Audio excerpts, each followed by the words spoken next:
Oh, yung love for family, ganyan, lahat naman siguro tayo. Meron siyang sariling, ano ba? Ano bang Tagalog? Well, intuition sa buhay kasi Welcome back mga kaaldab. Well, update lang po tayo. Ito ang pinakamainit na mga talakayan po mga kaaldab na nandito na raw po sa Pilipinas si Maine Mendoza mga kaaldab. Yan po ay kumakalat at talagang nakita naman po natin mga kaaldab. Nagtataka tayo, sabi nila August 27 daw po. Pero bakit naandito na nga po sa Pilipinas si Congressman Spotted?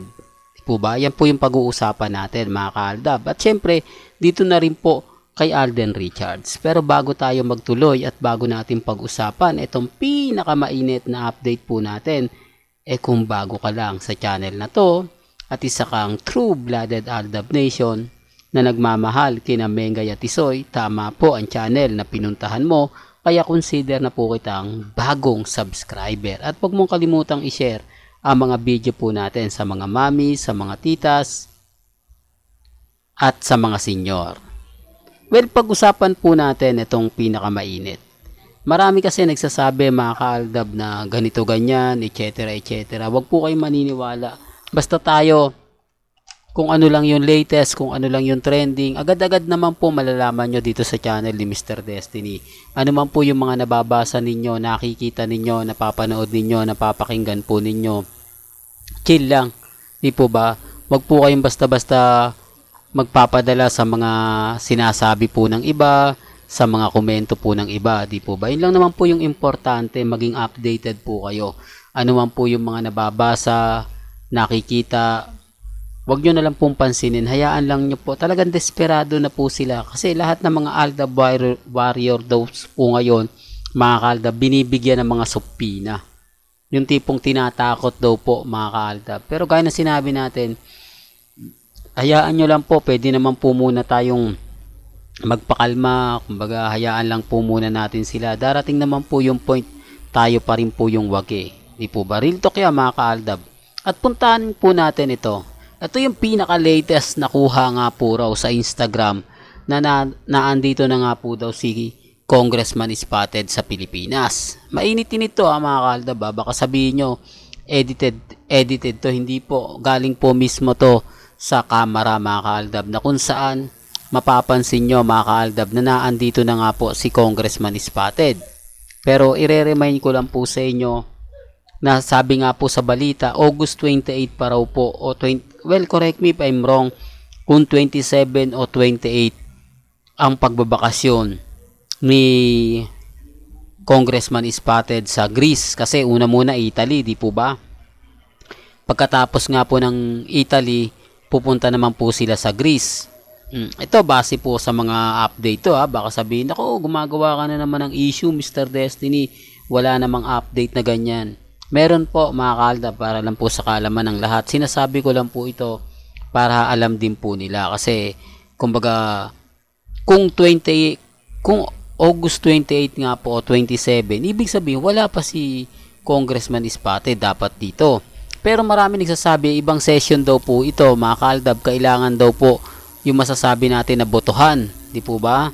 Na siyempre kailangan pag parte ng botohan na andun ka, kailangan present ka, di po ba? Majority yan kahit sabihin na natin na ganito ganyan, di po ba? Importante daw po yung dinaluhan ni Congressman Spotted na totoo naman po kung sakasakali kasi hindi naman po pupunta yan dito, gaya nga ng sinabi ng iba, mayaman naman si Congressman Spotted di po ba kahit nga daw po araw-araw siya mamasyal sa New York, di po ba, sa California.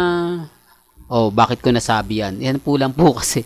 Yan po kasi yung pinaka nakikita kong mahal na pamasahe. Kasi kumbaga mahigitan daw yan Ewan ko lang kung totoo hindi po ako nakakapunta ng Amerika.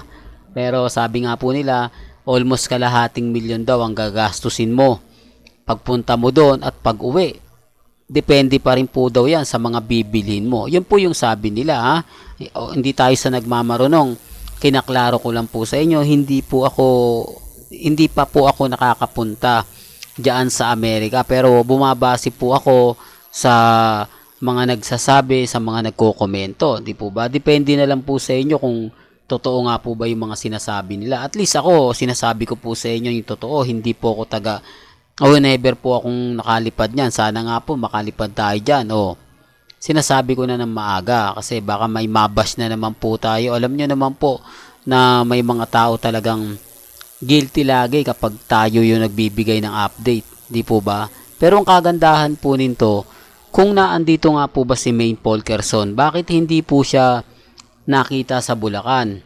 Bakit hindi po siya pumasyal sa Pulang Buhangin o sa 6 years anniversary ng McDo ni Mengay? At dito pa lang masasabi nyo na parang may mali. Parang hindi ata nakakatuwa na may mga ganitong nangyayari. Parang hindi ata kapanipaniwala. Di po ba? Baka naman umuwi na talaga sila Mengay at si Congressman Spotted. Tinapos lang nila yung sa Sarsuela. Pagkatapos sa bahay na lang si Mengay. Di po ba? Kasama si Alden Richards. Subsisyon na naman niya. Mr. Destiny. Mababash ka na naman kaya ka lagi na pag-iinitan. Sinasabi mo bang hindi naman talaga totally sumama si Maine Polkerson kay Congressman Spotted? Bagamat may mga post na kung wari naandun siya, tapos ang totoo pala naandito sa Pilipinas at kasama si Alden Richards at si Baby Teo. Well, hindi po imposible mangyari yan, ha?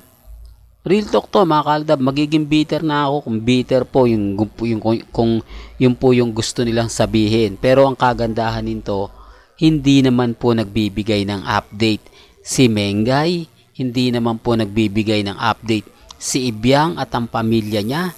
At ang kagandahan nito nakuhaan pa si Congressman Spotted na naandito na nga po sa Pilipinas. Di po ba? Pero ito hindi ako namimilit, ha. I-remind ko lang po sa mga kumbaga dumadaan sa channel ko, sa mga bumibisita, baka sabihin nyo, nako si Mr. Destiny nagpapaasa na naman sa mga delulo, sa mga kulto, may mga depende na lang po. Kita nyo naman po yung update natin. Bahala na po kayo kung ano sa tingin po ninyo, kung sino nga po ba yung paniniwalaan nyo. Binibigyan ko lang po kayo ng konting idea.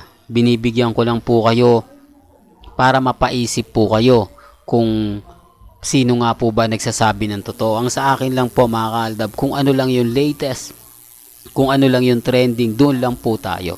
Di po ba? Well, hanggang dito na lang po yung updates natin, ha. Kaya kung gusto nyo pa po ng pinaka-latest at sariwang update, abay syempre, dito lang po kayo sa channel ni Mr. Destiny para updated po kayo sa mga latest at sa mga bagong video po na ilalabas po natin maya-maya lang. Hanggang sa muli, salamat po sa panonood at pakikinig.